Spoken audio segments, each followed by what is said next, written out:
روایت کې راځي نبی علیه الصلاة والسلام فرمایي پزه دې په خاورو ککړې وي رغم عنف پزه دې په خاورو ککړې دا کلمه په عربو کې استعمالېدل د پاره د دې چې دا د ضلالت څخه دې اخذ کوی د کلمې څخه مطلب د دې ضلالت و یعنی مطلب ذلیله دې وي خوار دې وي نبی علیه الصلاة والسلام درې وار وایي ذلیله دې وي خوار دې وي هغه سړی ذلیله دې وي خوار دې وي هغه سړی ذلیله دې وي خوار دې هغه سړی چې مور و پلار په کور کې وسره پلار یې سپین ږیری سي مور یې سپین سرې سي لیکن دی د هغوی د خدمت په نتیجه کې جنت نه کې پیدا دا سړی دې ذلیله وي خوار دې وي معلومه خبره شوه چې چا د مور و پلار سره احسان وکړي دا به جنت ته دی الله سبحانه وتعالی به جنت ته داخلوي بل روایت کې راځي نبی علیه الصلاة والسلام منبر ته خیږي آمین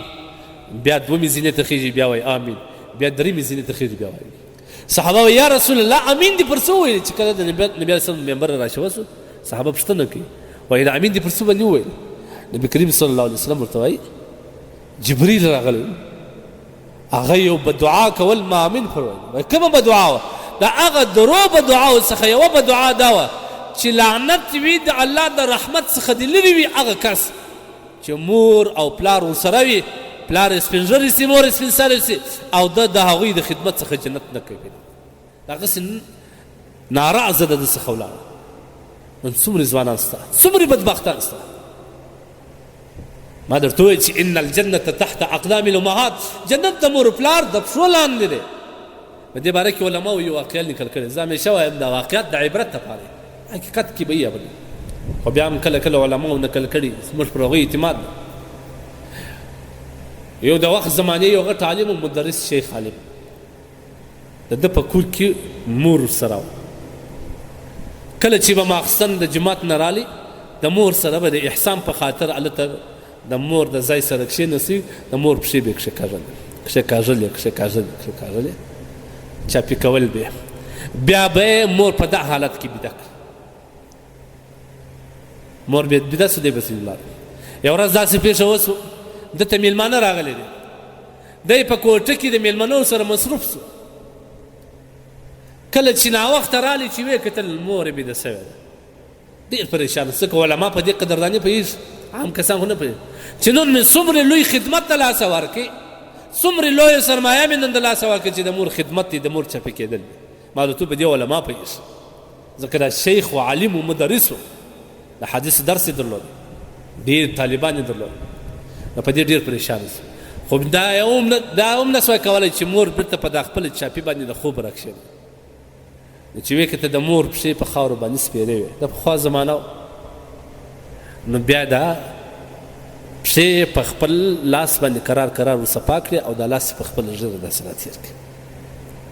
بیا بیا پښې ورصفا کړې دا ګرځو څخه هغه ګرځن لاس بیا په خپله ږیره باندې داسې راتېر کړې عمل وې کړي لاړې بیده سي سهار چې درس حدیث ته رالی یو طالب العلم ژړغونی دی ولاړ سوی استاد محترم د درس تر مخه ما یو خوب لیدلی دی تعبیر یې راکړه دی ورته وایي مهرباني وایي خوب مې لیدي ته پرون ماښام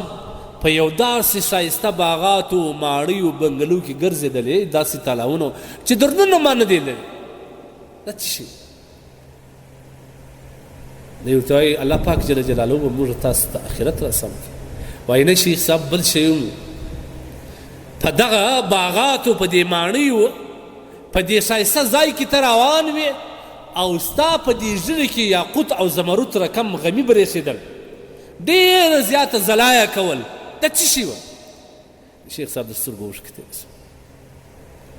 دا یاقوت زمرد نه وه دا زما د مور د پښې خاورې ګرځونه وه هغه خاوره ګرځونه ما په خپله ژیره باندې تېر کړل دغه نتیجه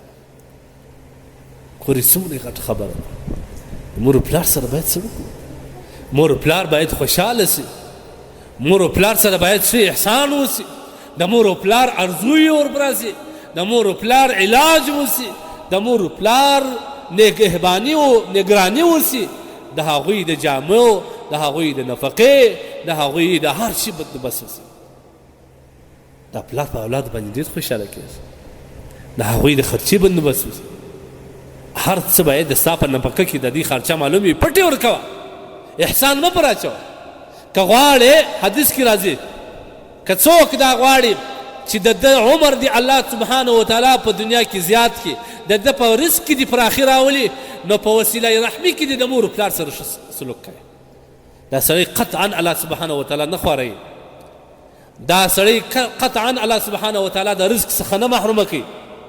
او عمر به هم پراخي باید موږ تاسو د مور پلار سره سلوک کوئ ځوانان ته زما ډېر توصیه ده دا نوي ماډرن ځوانان چې کوم دي مور و پلار ته هېڅ نه مولي د ستا لپاره لویه بدبختي ده